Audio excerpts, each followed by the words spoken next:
Hello అండి. అందరూ ఏం చేస్తున్నారు? ఇంకా ఎలా ఉన్నారు? నేనైతే బాగున్నాను. మీరు కూడా బాగున్నారని, ఇంకా హ్యాపీగా ఆరోగ్యంగా ఉండాలని మనస్ఫూర్తిగా కోరుకుంటూ ఈరోజు వీడియో అయితే స్టార్ట్ చేస్తున్నాను. ఇంకా ఎవరైతే నా వీడియోస్ మొదటిసారిగా చూస్తున్నారో ఈ వీడియోస్ మీకు నచ్చినట్లయితే తప్పకుండా లైక్ చేయండి. ఇంకా కామెంట్ చేయడం మర్చిపోవద్దు. నేను షేర్ చేసే ఈ వీడియోస్ మీకు కొంచెమైనా హెల్ప్ అవుతాయి అనుకుంటే తప్పకుండా నా ఛానల్ని సపోర్ట్ చేయాలని మనస్ఫూర్తిగా కోరుకుంటూ ఈ రోజు వీడియో అయితే స్టార్ట్ చేస్తున్నాను. ఈ వీడియో అయితే ర్యాండమ్గా ఈ వీక్లో మేము స్పెండ్ చేసిన టైం అయితే మీతో షేర్ చేసుకుంటున్నాను.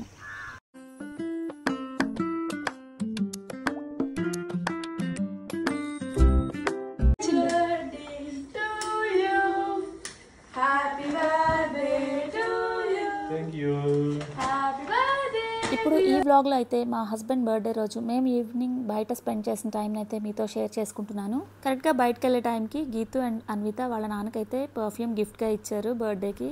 ఈ మధ్య ఎందుకో బయట ఫుడ్ తినాలనిపించట్లేదు, నాకైతే అస్సలు లేదు. కానీ పిల్లల కోసం అయితే వెళ్ళక తప్పలేదన్నమాట. అలానే గీతు కూడా హాలిడేస్ కదా, ఈ హాలిడేస్లో ఎక్కడికి తీసుకెళ్లేదు. సో మా అల్లుడు కూడా వచ్చాడు కదా, సో వాడిని కూడా బయటికి తీసుకెళ్ళినట్లుంటుందని చెప్పేసి ఇంకా మా ఇంటికి దగ్గరలో ఉన్న శాంతినికేతన్ మాల్కి అయితే తీసుకెళ్ళాము. హాలిడేస్ ఇచ్చిన దగ్గర నుంచి అడుగుతున్నాడు టైం జోన్కి తీసుకెళ్ళమని. ఇంకా రోజు ఏదో ఒకటి చెప్తూ పోస్ట్ పోన్ చేసుకుంటూ వచ్చాను. ఫైనల్గా ఇంకా వాళ్ళ నాన్న బర్త్డేకి అయితే గుర్తుగా ఉంటుందని చెప్పేసి ఇంకా అక్కడికైతే తీసుకెళ్ళాము. మామూలుగా నేను అన్విత మాల్కి వెళ్ళామంటే విండో షాపింగ్ అయినా అలా తిరగాలనిపిస్తుంది. ఇంకా గీతు సాయి అయితే అస్సలు ఒప్పుకోలేదు. సో వాళ్ళతోనే ఉండమని గొడవ చేశారు. ఇంకా వాళ్ళతో పాటు నేను అన్విత కూడా ఇలా గేమ్స్ ఎంజాయ్ చేస్తూ మంచి టైం అయితే స్పెండ్ చేసాం. యాక్చువల్లీ టైమ్ జోన్లో ట్యూస్డేస్ 50% ఆఫ్లో ఉంటుంది. అందుకనేసి ఇంకా గీతు ఎప్పుడు అడిగినా సరే ట్యూస్డే తీసుకెళ్తానని చెప్పేసి పోస్ట్ పోన్ చేసుకుంటూ వచ్చాము. ఫైనల్గా వాళ్ళ నాన్న బర్త్డే అయితే మండే రోజు వచ్చింది. సో అయినా సరే ఇంకా అక్కడికైతే తీసుకెళ్ళాము. ఇక్కడ వాళ్ళ నాన్న అన్విత డిస్కస్ చేసుకున్నారు కదా, నేను వీడియో తీస్తుంది వాళ్ళకి అస్సలు తెలీదు. ఏదో టాపిక్ డిస్కషన్ అయితే నడుస్తుంది, అదేంటో నాకు తెలియదు. కానీ వాళ్ళ నాన్న కెమెరాకి అస్సలు ఫోజ్ ఇవ్వరు. అయితే తనకు తెలియకుండా ఇలా వీడియో అయితే క్యాప్చర్ చేశాను. ఇంకా అన్విత వెయిట్ లాస్ జర్నీ గురించి వీడియోస్ పెట్టమని చాలా మంది రిక్వెస్ట్ చేస్తున్నారు. యాక్చువల్లీ తన ఇంజనీరింగ్ మొన్న సెప్టెంబర్లో తన కాలేజ్ స్టార్ట్ అయింది. అయితే +2 కంప్లీట్ అయ్యి ఇంజనీరింగ్ జాయిన్ అవడానికి మధ్యలో ఒక 5 months గ్యాప్ అయితే వచ్చింది. ఆ టైంలో అన్వితకి బోర్ అనిపించి ఇంకా వాళ్ళ ఫ్రెండ్స్ వెళ్తుంటే తను కూడా జిమ్ అయితే జాయిన్ అయింది. కరెక్ట్ గా జిమ్ జాయిన్ అయిన తర్వాత ఎగ్జాక్ట్ గా 3 months అయితే వదిలిపెట్టకుండా వెళ్ళింది. ఇంకా ఆఫ్టర్ కాలేజ్ స్టార్ట్ అయిన తర్వాత అయితే తన జిమ్ అంతగా కంటిన్యూ చేయట్లేదు. వీక్లీ 2 or 3 వెళ్తుంది. పర్టికులర్ గా వెయిట్ లాస్ అవడానికి అయితే కాదు తను జిమ్ కి వెళ్ళేది, ఫ్రెండ్స్ వెళ్తున్నారని చెప్పేసి అయితే వెళ్తుంది. ఇంకా తన ఫుడ్ విషయానికి వస్తే ఫుడ్ కంట్రోల్ చేసుకోవడం అనేది ఏమీ ఉండదు అనమాట. తను ఏం తినాలనిపిస్తే అది తినేస్తుంది. ఇక తన మార్నింగ్ రొటీన్ అయితే కంపల్సరీగా జ్యూస్ తో స్టార్ట్ చేస్తుంది. ఇంకా బ్రేక్ఫాస్ట్ తినేసి లంచ్ అయితే ప్యాక్ చేసి ఇస్తాను. ఇంకా ఈవినింగ్ స్నాక్స్ కి అయితే నేను ఇంటికి వస్తే ఫ్రూట్ బౌల్ ఇస్తాను. ఇక తను బేసిక్ గా మసాలా పూరి పానీపూరి లవర్ అనమాట. ఇంకా డైలీ అయితే ఇంటికి వచ్చే ముందే అవి తినేసి వచ్చేస్తుంది. ఇంకా నేనేమన్నా అంటానని చెప్పేసి ఇంకా నేను ఇచ్చిన ఫ్రూట్ బౌల్ అయితే వద్దనకుండా తినేస్తుంది. నెక్స్ట్ ఇంకా డిన్నర్ విషయానికి వస్తే నైట్ చపాతీ ఆర్ నేనేం చేస్తే అది, అంటే ఒక్కొక్కసారి టిఫిన్స్ చేస్తాను, ఒక్కొక్కసారి రైసే చేసేస్తాను. స్పెసిఫిక్గా తన కోసం అంటూ ఏమీ అయితే చెయ్యను. సో ఇక అందరూ అనుకున్నట్లు తనేమీ స్పెసిఫిక్గా వెయిట్ లాస్ జర్నీ అయితే ఏమీ చేయలేదు. తను ఫస్ట్ నుంచి కొంచెం బొద్దు పర్సనాలిటీ. తను 3 months కంటిన్యూస్గా వెళ్ళినా ఇంకా తర్వాత నుంచి వీక్లీ 2 వెళ్తుంది. అయినా సరే 1 year అవుతుంది తన జిమ్ స్టార్ట్ చేసి. చెప్పాలంటే వీక్లీ 2 3 అన్నాను కదా, ఒక్కొక్కసారి అది కూడా స్కిప్ చేస్తుంది. ఇంకా కుదిరిన టైంలో ఇంట్లోనే తన వర్కౌట్ అయితే చేసుకుంటుంది. ఇంకా తన వెయిట్ లాస్ జర్నీ అయితే అంతే అండి, అంతకు మించి అయితే ఏమీ లేదు. ఇంకా ఉన్న పర్సనాలిటీని యాజ్ టీజ్ గా అలానే మెయింటైన్ చేయాలి అంటే నైట్ ఎర్లీగా డిన్నర్ చేస్తే సరిపోతుంది. ఒక్కొక్కసారి డిన్నర్ కి నేను అన్విత ఇలా ఫ్రూట్ బౌల్ అయితే తీసుకుంటాము. ఇక మార్నింగ్ రొటీన్ లో కంపల్సరీగా ఒక జ్యూస్ అయితే తీసుకుంటాము. ఇది వచ్చేసి పాలక్ యాపిల్ జ్యూస్. వారంలో 2 సార్లు ఇలా పాలక్ జ్యూస్ ఉండేలాగా ప్లాన్ చేసుకుంటాను. దీన్ని ఫిల్టర్ కూడా చేయాల్సిన అవసరం లేదు. చిన్న అల్లం ముక్క అలానే కొంచెం నిమ్మరసం కూడా వేసుకోవచ్చు. ఇంకా కొంచెం డిఫరెంట్ ఫ్లేవర్ కావాలంటే పుదీనా కూడా వేసుకోవచ్చు. ఇక్కడ చూపిస్తున్న పౌడర్ వచ్చేసి హోమ్ మేడ్ గా నేను ప్రిపేర్ చేసుకున్న ప్రోటీన్ పౌడర్. దీన్ని పాలలో కూడా వేసుకోవచ్చు. ఈ ప్రోటీన్ పౌడర్ లో నేను యాడ్ చేసిన నట్స్ వచ్చేసి జీడిపప్పు, బాదం, వాల్నట్, అవిసె గింజలు, నువ్వులు, శనగిత్తులు, పుచ్చగింజలు, గుమ్మడి గింజలు, అవిసె గింజలు, ఇంకా బెల్లం కూడా యాడ్ చేశాను. ఈ పౌడర్ ని ప్రిపేర్ చేసుకోవడానికి ఈ నట్స్ అన్ని కూడా సపరేట్ గా ఒక్కొక్కటి ఫ్రై చేసుకోవాలి. అలా చేసుకొని అన్నిటిని ఆరిపోయిన తర్వాత పౌడర్ చేసుకోవడమే. లాస్ట్లో బెల్లం కూడా యాడ్ చేసుకుంటే ఇంకా డైరెక్ట్గా పాలల్లో కూడా వేసుకోవచ్చు.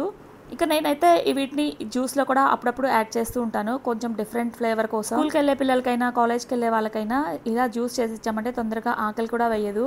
ఇంకా వాటిలో ప్రోటీన్ ఉంటుంది, అలానే ఐరన్, కాల్షియం, పొటాషియం అన్నీ ఉంటాయి కదా. సో హెయిర్ ఫాల్ అవ్వకుండా ఉండడమే కాకుండా టీనేజ్లో ఉన్న పిల్లలకి పింపుల్స్ కూడా కంట్రోల్ అవుతాయి. సో ఇలా మార్నింగ్ రొటీన్ జ్యూస్తో స్టార్ట్ చేసి బ్రేక్ఫాస్ట్ అయిన తర్వాత అన్విత కాలేజ్కి వెళ్తుంది. తను అలా కాలేజ్కి వెళ్ళిన తర్వాత నేను రిలాక్స్ అవుతూ ఇలా జ్యూస్ అయితే తీసుకుంటాను. ఇంకా డైలీ రొటీన్ కంపల్సరీగా 9:30కి అలా బ్రేక్ఫాస్ట్ చేసిన తర్వాత కిచెన్ అంతా క్లీన్ చేసుకొని నేను కూడా ఫ్రెష్ అయిపోయి ఇక్కడ వంట అయితే చేస్తాను. ఫస్ట్ అయితే మామిడికాయలు మా వారు తీసుకొచ్చారు మార్కెట్ నుంచి.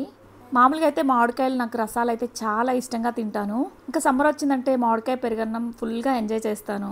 అయితే రసాలు అంతగా దొరకట్లేదు, అందుకని చెప్పేసి ఇంకా వాటి పేరు మల్లిక అంట. సో వాటిని కట్ చేసి తినాలి. అయితే నేను అవి కొంచెం పుల్లగా ఉన్నాయన్నమాట, అలా తినట్లేదు. అందుకని చెప్పేసి వాటిలో కొంచెం షుగర్ యాడ్ చేసి జ్యూస్ చేసి ఇలా బాక్స్లో స్టోర్ చేశాను. ఇంకా ఎప్పుడు తినాలనిపిస్తే అప్పుడు పాలల్లో కానీ అలానే పెరుగులో కానీ ఇలా జ్యూస్ మ్యాంగో జ్యూస్ యాడ్ చేసుకొని తినేస్తాను. ఇంక ఇక్కడ లంచ్కి అయితే నేను ఫిష్ కర్రీ చేస్తున్నాను. టైం అయితే 12:45 అవుతుంది. సో లంచ్కి వస్తారు 1:30కి. ఆ లోపు ఈ ఫిష్ కర్రీ కంప్లీట్ అవ్వాలని చెప్పేసి ఫాస్ట్గా హైలో పెట్టి అయితే చేశాను. ఫిష్ కర్రీ ఎప్పుడు కూడా నిదానంగా సిమ్లో పెట్టి చేస్తే టేస్ట్ బాగుంటుంది అంటారు, కానీ నేనైతే ఇక్కడ హైలో పెట్టి చేస్తున్నాను. ప్లస్ ప్రతిసారి కన్నా కొంచెం డిఫరెంట్గా చేస్తున్నాను. ఫస్ట్ అయితే ఉల్లి ముక్కలు ఫ్రై అయిన తర్వాత ఫిష్ ముక్కలు వేసి అవి కూడా కొంచెం మగ్గిన తర్వాత చింతపండు పులుసు అయితే యాడ్ చేస్తాను. కానీ ఇక్కడైతే ఫస్ట్ చింతపండు పులుసు పిండేసి అవి మరిగిన తర్వాత ఆ మరిగే నీళ్ళల్లో ఇలా చాప ముక్కలు అయితే వేసి వేయాల్సిన మసాలా పౌడర్స్ అన్నీ కూడా యాడ్ చేశాను. ఇంకా లాస్ట్లో ఒక 3 మినిట్స్కి దించుతామనగా ఫ్లేవర్ కొంచెం డిఫరెంట్గా రావడానికి ఆచి ఫిష్ కర్రీ మసాలా అయితే యాడ్ చేశాను. ఇలా ఫస్ట్ టైం చేస్తున్నాను ఈ ప్రాసెస్ అనేది. అండ్ తొందరగా కూడా అయిపోయింది, హైలో పెట్టాను కదా. అందులోనూ చాప ముక్కలు ముందుగానే మ్యారినేట్ చేసి పెట్టాను ఒక 2-3 అవర్స్, అందుకని ముక్క కూడా బాగా పట్టింది ఉప్పు కారం.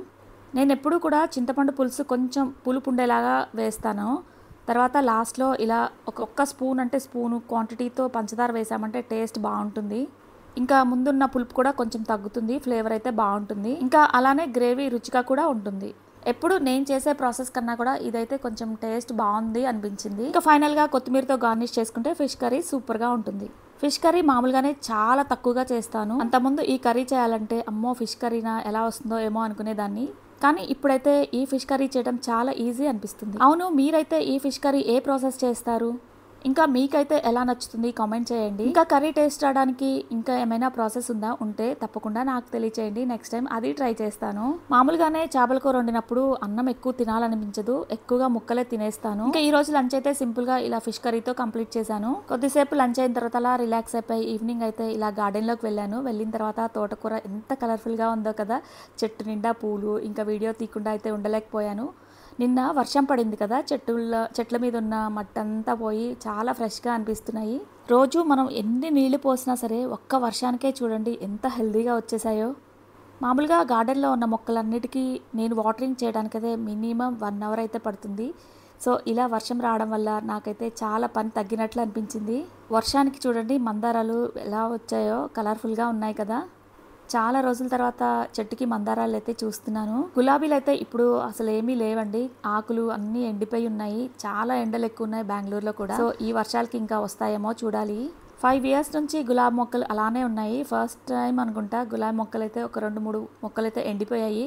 ఇంకా వర్షాలు పడుతున్నాయి కదా, సో కొత్త మొక్కలను అయితే రీప్లేస్ చేస్తాను. ఇక్కడ కరివేపాకు మొక్క చూస్తున్నారు కదా, చాలా ఫ్రెష్గా అనిపిస్తుంది. కొత్త చిగుర్లు కూడా వచ్చాయి. ఇంకా వచ్చిన వాటిని, ముదిరిపోయిన వాటిని అయితే ఇలా కొమ్మల్ని విరిచేయాలన్నమాట. అప్పుడే అక్కడ నుంచి కొత్త చిగుర్లు వస్తాయి. మనం రెమ్మలు తీసామంటే అక్కడ చిగుర్లు రావు, ఇలా కొమ్మలు విరిస్తేనే బాగా వస్తుంది. ఇంకా బోగన్విలియాకి ఎండ ఎక్కువ కావాలి కాబట్టి ఎండ కూడా బాగుంది. సో పూలు కూడా అలానే ఉన్నాయి. మొన్ననే ఫిష్ టబ్ కూడా క్లీన్ చేసాం కదా, సో ఫిషెస్ అయితే చాలా తగ్గిపోయాయి. మేము ఊరు వెళ్ళక ముందు అయితే మినిమం ఒక 80 to 100 అలా ఉంటాయి ఫిషెస్. సో ఇప్పుడు మొన్న క్లీన్ చేసిన తర్వాత చూస్తే ఒక 15 ఫిషెస్ మాత్రమే ఉన్నాయి. వీడియోలో క్యాప్చర్ చేయడానికి చాలా తక్కువ కనిపిస్తుంది, కానీ రియల్గా చూస్తే ఎంత కలర్ఫుల్గా ఉన్నాయో మొక్కలైతే. ఇంకా అలానే చెట్టుకున్న మల్బరీస్ని అయితే కట్ చేశాను. ఇంకా అన్నిటికన్నా ఈ దేవగన్నేరు మొక్క ఉంది కదా, ఇదైతే విపరీతంగా హెల్దీగా ఆకులు బుషిగా తయారైనాయి. సో పూలు కూడా బాగున్నాయి అనమాట. గార్డెన్ లోకి వెళ్ళగానే సువాసన విదజల్లుతుంది అనమాట, ఎంత బాగున్నాయో. ఇంకా దీనిలో పింక్ కలర్ కూడా ఉంది, కానీ అదైతే అంత స్మెల్ రాదు. వైట్ అయితే బాగా స్మెల్ వస్తుంది. మామూలుగా ఈ పింక్ కలర్ ఫ్లవర్స్ ఉన్న మొక్క అయితే నేను ఒకటే వేసాను. వాటి విత్తనాలు పడి ఏ కుండీలో చూసినా ఇవే పూలు ఉన్నాయి. ఇంకా అలానే పుదీనా చాలా ఫ్రెష్గా ఉంది కదా. ఇంత ఫ్రెష్గా ఉన్న ఈ ఆకులను చూస్తే ఇంకా పుదీనా రైస్ చేయాలనిపిస్తుంది. బిఫోర్ నా గార్డెన్ ఎలా అయితే ఉంటుందో అది మళ్ళీ తిరిగి వచ్చేస్తుంది అనిపిస్తుంది వర్షాలకి. ఇంకా ఇంత కలర్ఫుల్గా ఉన్న గార్డెన్లో నాకైతే ఎక్కువ టైం స్పెండ్ చేయాలనిపిస్తుంది. ఇంక ఇక్కడ కనిపిస్తుంది పీస్ లిల్లీ. పీచ్ కలర్లో ఉంటుంది. యాక్చువల్గా ఈ ఇయర్లో ఇది సెకండ్ టైం బ్లూమింగ్. ఇది వేసి ఒక 4 years అవుతుంది, కానీ ఇయర్లీ వన్సే వస్తుంది. కానీ ఈసారి అయితే 2 times వచ్చింది. కుండీలో ఉన్న మొక్కలకి వర్షం నీళ్లు చాలా పవర్ఫుల్గా ఉంటాయి. ఫైనల్గా వర్షానికైతే నా గార్డెన్ పచ్చగా తయారైంది. ఇక నేనైతే చాలా రోజుల తర్వాత మా గార్డెన్లో మంచి టైం అయితే స్పెండ్ చేశాను. ఇంకెలా ఉన్న గార్డెన్ని మెయింటైన్ చేయాలంటే నాకు చాలా ఇంకా ఈ వీడియోని ఇంతటితో కంప్లీట్ చేస్తున్నాను. మీకు కనుక ఈ వీడియో నచ్చితే తప్పకుండా లైక్ చేయండి, అలానే కామెంట్ చేయండి. మరొక వీడియోతో మళ్ళీ కలుద్దాం. Thank you for watching and stay tune. అందరికీ హ్యాపీ గార్డెనింగ్.